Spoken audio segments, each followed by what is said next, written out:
حضرت حذیفہ بن یمان ایک صحابی تھے، میرے نبی کریم علیہ السلام نا ان سے راز کی باتیں کرتے تھے۔ ہر بندے کا ہاضمہ ٹھیک نہیں ہوتا، سب سے راز کی بات نہیں کرنی چاہیے۔ حضرت حذیفہ بن یمان کہتے ہیں حضور راز کی باتیں بتاتے ہیں۔ مدینہ منورہ میں جو منافقین تھے ان کی لسٹ بھی نبی پاک نے حضرت حذیفہ بن یمان کو دی تھی۔ جب کوئی مشکوک آدمی مر جاتا نا تو صحابہ کہتے ہیں ہم دیکھتے اگر حضرت حذیفہ نے جنازہ پڑھا ہے تو ہم بھی جنازہ پڑھ لیتے۔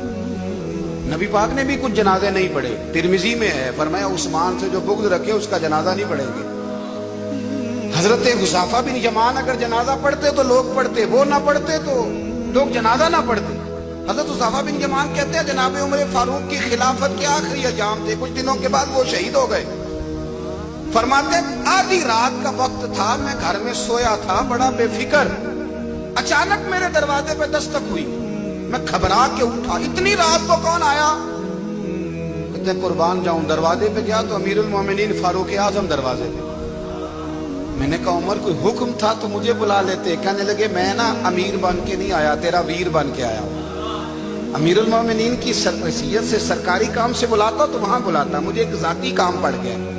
کہتے میں نے عمر کو گھر کی اندر بلا کے چارپائی پہ بٹھایا، میں نے کہا حضور میں غریب آدمی، میں کیا آپ کے کام آ سکتا ہوں؟ تو کہتے ہیں انہوں نے نا مجھے ساتھ بٹھا لیا، پھر میرا ہاتھ پکڑ لیا، کہنے لگے تو عمر کو جانتا ہے؟ عمر جھوٹ نہیں بولتا، تو جانتا ہے عمر وعدوں کا پکا ہے؟ کہا حضور جانتا ہوں۔ کہا میں اس وقت آیا ہوں جب دیکھ بھی کوئی نہیں رہا۔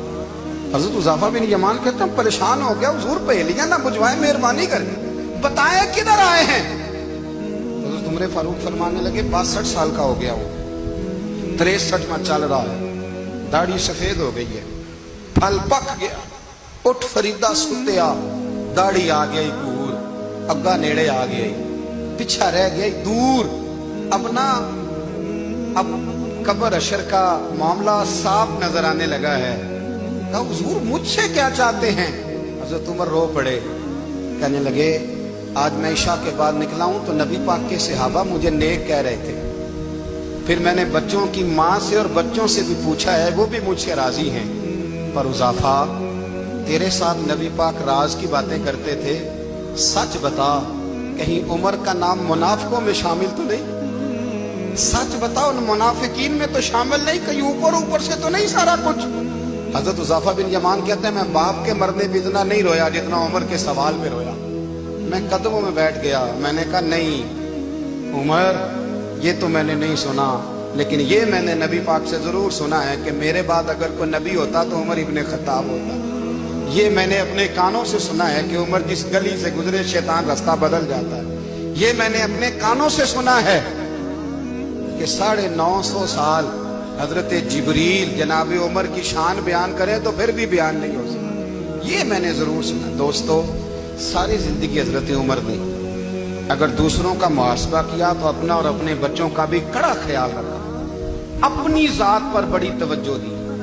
جو لوگ اپنا بھول جاتے ہیں نا، ہمیں اپنی صحت کا بڑا خیال ہے لیکن اپنی روحانی زندگی کا کوئی خیال نہیں ہے، قلبی زندگی کا کوئی تصور نہیں ہے۔ آپ یقین کریں موٹا آدمی کمزور ہونے کے لیے جدوجہد کر رہا ہے، کمزور طاقتور ہونے کے لیے، لیکن جس کو کتنے دن بیت گئے اللہ رسول کی یاد میں رویا ہی نہیں، کتنے دن بیت گئے نہ سننے کو دل ہی نہیں چاہا، جسے مہینوں بیت گئے اور قرآن پاک کی طرف نظر ہی نہیں گئی، وہ فکر مند ہی نہیں۔ زندگی زندہ دلی کا نام ہے، مردہ دل کیا خاک جیا کرتے ہیں؟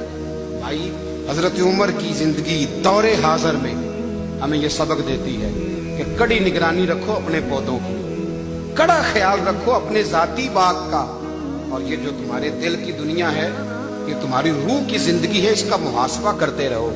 نبی کریم علیہ السلام نے فرمایا اپنا حساب خود کر لو قبل اس کے کہ تمہارا حساب کیا جائے۔